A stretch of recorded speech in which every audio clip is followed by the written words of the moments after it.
So our first port of call on the housekeeping section is backup. Backup, please, with multiple exclamation marks. It's something we tend to ignore. It's a pain, but it is so important to consider backing up your site. Now, you may feel confident, or you may just believe that Shopify's got it all worked out there in the cloud, and you really don't have to worry about it. Somehow they got it all sorted. And of course they have, it's a professional setup. You really shouldn't have any issues. But it's always great to have an insurance policy. Believe me, I've learnt the hard way. The other thing, of course, is that, you may delete products by accident.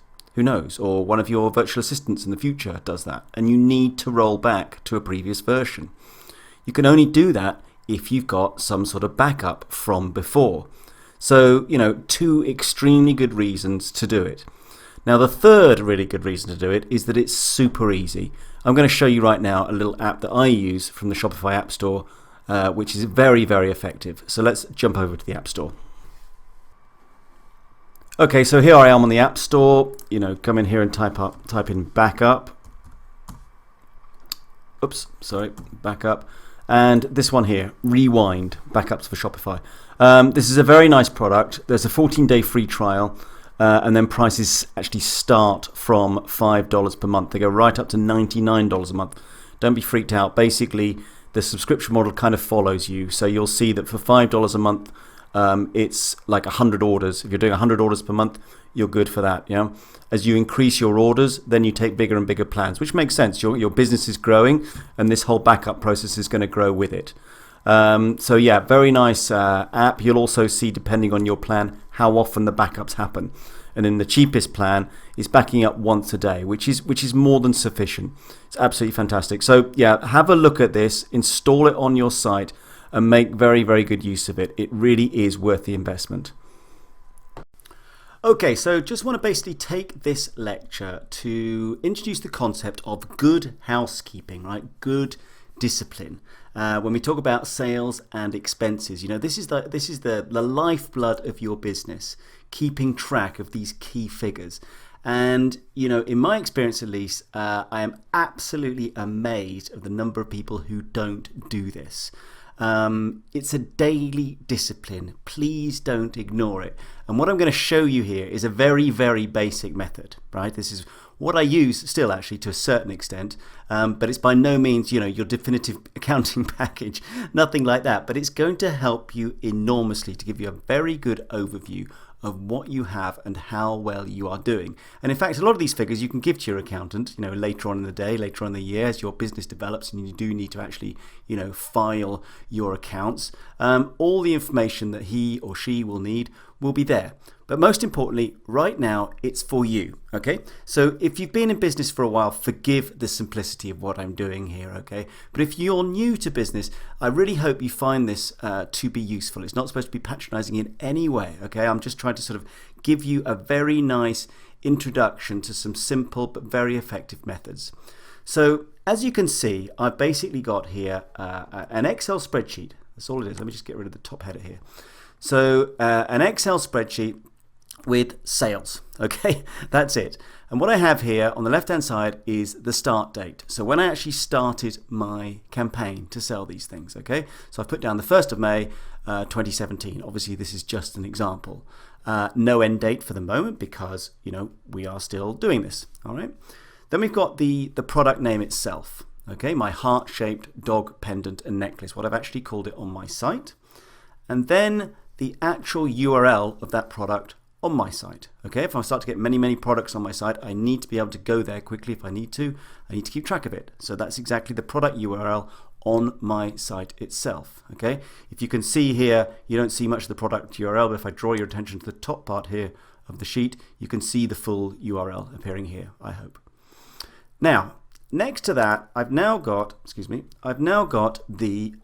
product URL on AliExpress, all right? The actual corresponding address for that product on AliExpress. And as you can see here, the whole thing, all right?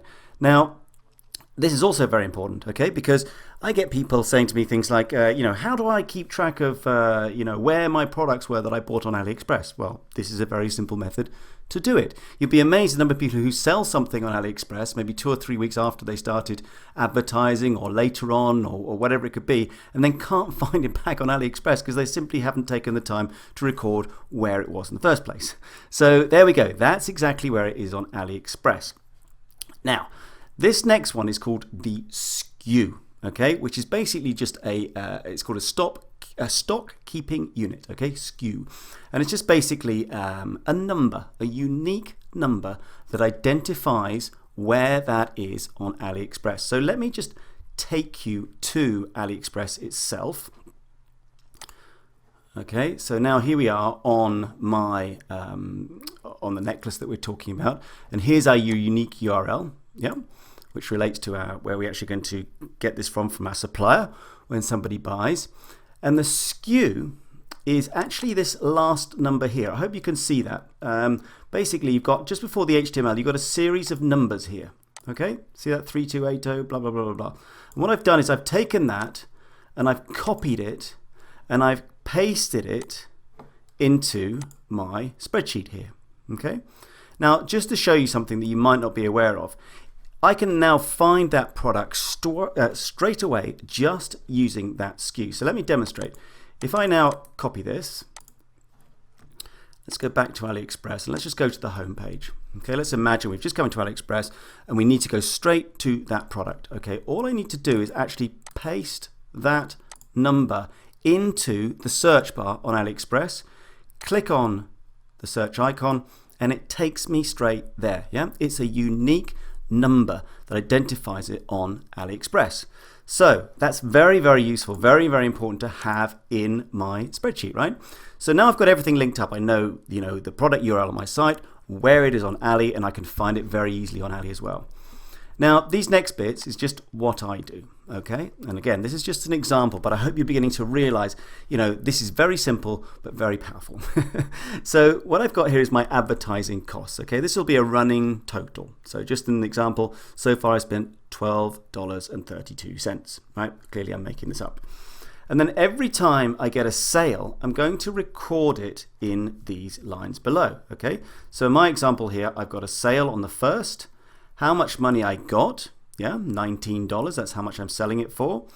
How much I paid my supplier, right, $3.50, that will be the cost of the product plus the shipping, just for example. And then some sort of difference, okay? And this difference here is cumulative. So, the same day I got another sale of 19, right? And my cumulative amount now is 31, all right? So 15.5 plus the 19 that I got, minus the 3.5 that I gave to the supplier. Now I've got $31. Yeah, those are my actual sales now. And then, yeah, hopefully it's now becoming obvious. The next day I got another sale, and then I put this last one in here just to demonstrate, that now I've received perhaps 25 because it's no longer on sale. So I've got a different price for it this time, right? So straight away I can see from this very, very basic exercise that at the moment I have got, I have got $68 received, yeah, as a result of this, and I've spent $12.32 on advertising. So, I'm doing well. This is great.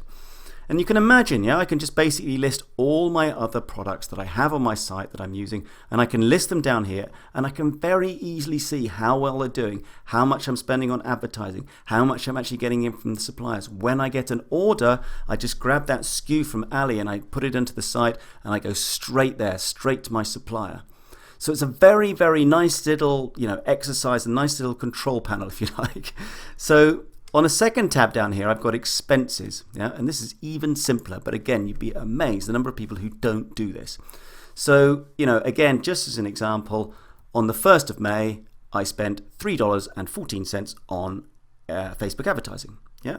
2 days later, I had an expense for web hosting for $4.50, and so on and so on. I'm just going to basically every time record my expenses. Now, do this every day, okay? Well, assuming there's something going on every day, but do it every day, okay? Don't do it, once a month or say to yourself, oh, I'll do that on Friday, or of course I'll do it tomorrow, because you won't do it. I know it's boring, right? And that's the reason why people don't do it, because it's boring. We've done all the fun stuff of designing the site.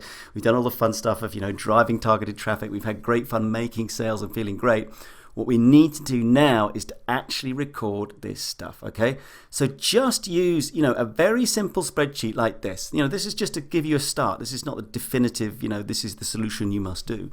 This is just to give you a start to give you an idea, take your own spin on it. But definitely do it. Please, please, please don't ignore it. You will not regret it in the long run. So something else I just want to cover off in this housekeeping section is registering a business, because it's something I get asked a lot.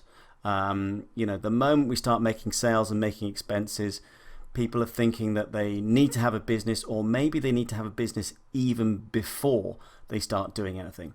Now, it is not entirely necessary to have a business when you kick this whole thing off. Obviously, long term, you do. You'll have noticed that with the PayPal account that we've done, and also the Stripe, if you've been down that route, you've basically linked that to your personal accounts. That's what you will have done. You don't have a business account at the moment. And that's absolutely fine when we're just messing about and we're testing. We are seeing, what products work. We're getting used to this whole process that we've been teaching, and that, you're going to start building up to a much bigger level. But right now, it's not absolutely necessary. And what I would say to you is, referring back to the previous slide, keep track of everything, okay? Keep track of everything from day one. Be absolutely rigorous about that. Be disciplined about that. And then once the sales start to move up into the few $100 dollars, and you've got some proper expenses, then think about registering a business. As to where to register, just register in your country of residence, wherever you are. And as to how, well, that's a huge question. But for example, in the UK, it's very easy. You can do it online. In the US, I imagine it's also pretty straightforward. Try to keep it simple. You don't want to run up expenses of running a business and paying accountants and all this kind of stuff. You can do all this sort of thing on your own in the beginning, and as you grow as a business, you'll want to bring on extra stuff. But right now, you don't need anything else.